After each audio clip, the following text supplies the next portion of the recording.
Syafika Aidin Abdullah, Nomometik 1482.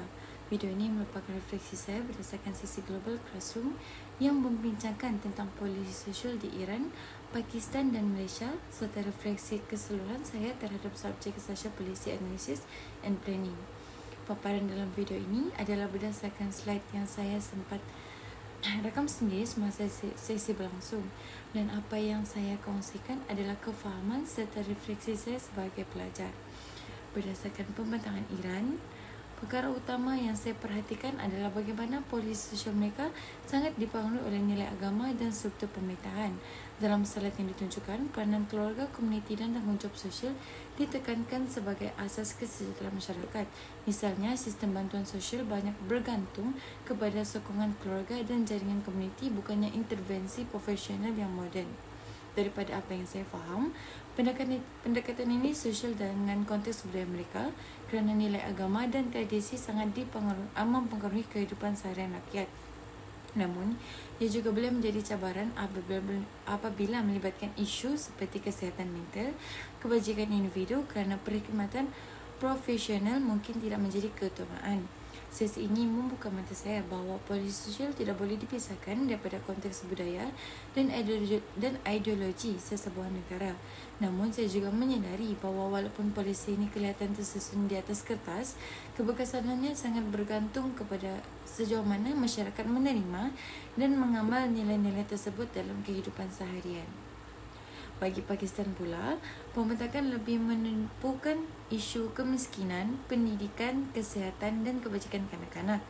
Melalui slide yang dibentangkan, saya dapat melihat bahawa walaupun polisi sosial telah dirancang, pelaksanaannya masih menghadapi banyak kekangan, terutamanya di kawasan luar bandar. Contohnya, program pendidikan kanak-kanak menghadapi masalah kekurangan guru dan kemudahan sekolah yang terhad, manakala program kebajikan kanak-kanak sering bergantung kepada NGO dan sukarelawan.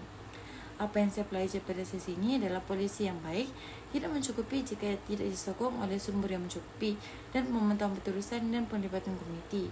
Ini menunjukkan betapa pentingnya peranan pekerja sosial dan NGO dalam memastikan polisi benar-benar memberi kesan kepada masyarakat. Saya juga belajar bahawa isu seperti kemiskinan dan pendidikan memerlukan pendidikan bersepadu antara kerajaan, masyarakat dan organisasi bukan kerajaan. Berdasarkan pembentangan daripada Malaysia, sistem polisi sosial kita kelihatan lebih tersusun dan berstruktur. Contohnya, polisi kebajikan keluarga, bantuan kewangan dan perkhidmatan kaunseling telah dibangunkan dengan garis panduan yang jelas.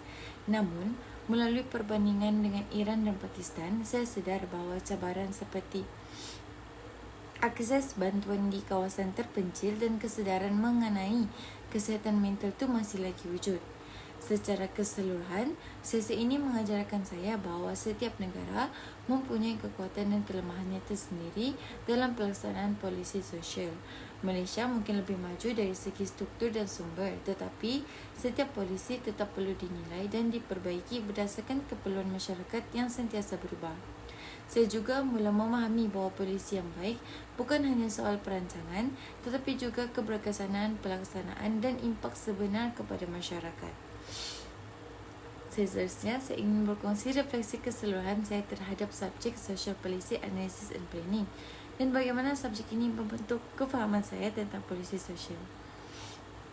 Melalui subjek ini, saya belajar bahawa polisi sosial bukan sekadar satu dasar bertulis, tetapi satu proses yang bermula daripada pengenalpastian masalah sosial diikuti dengan perancangan polisi, pelaksanaan dan penilaian.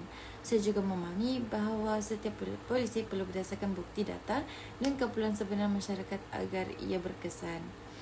Subjek ini menekankan peranan pelbagai stakeholder seperti kerajaan, NGO, komuniti dan pekerja sosial dalam memastikan kerjaan suatu polisi.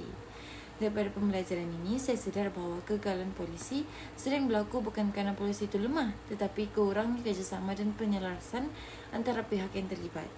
Sebagai pekerja sosial, subjek ini membantu saya memahami bagaimana pekerja sosial itu bukan sahaja berperanan di peringkat makro tetapi membantu individu dan keluarga, tetapi juga di peringkat meso dan makro, terutamanya dalam advokasi dan pembangunan polisi.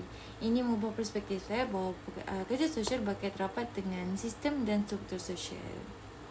Secara peribadi, subjek ini menjadikan saya lebih peka terhadap isu sosial dan kepentingan polisi dalam mencipta perubahan jangka panjang yang membantu saya berfikir secara kritikal dan sistematik apabila melihat sesuatu masalah sosial.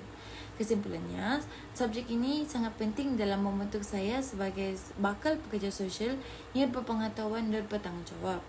Secara pribadi juga, subjek ini membantu saya memahami isu sosial dengan lebih mendalam dan berstruktur, yang mengajarkan saya bahawa perubahan sosial memerlukan polisi yang dirancang dengan baik, dilaksanakan secara berkesan dan dinilai secara berterusan. Saya juga ingin mengucapkan ribuan terima kasih kepada Dr. Atira kerana sudi mengajar dan membimbing kami sepanjang mengikuti subjek ini. Perkongsian, perbincangan dan aktiviti yang dijalankan sangat membantu saya dalam memahami polisi sosial bukan hanya daripada segi teori tetapi juga daripada segi realiti yang sebenar. Kesimpulannya, subjek ini memberikan saya perspektif baru dan persediaan yang lebih kukuh sebagai bakal pekerja sosial pada masa hadapan. Sekian, terima kasih. Itu sahaja daripada saya.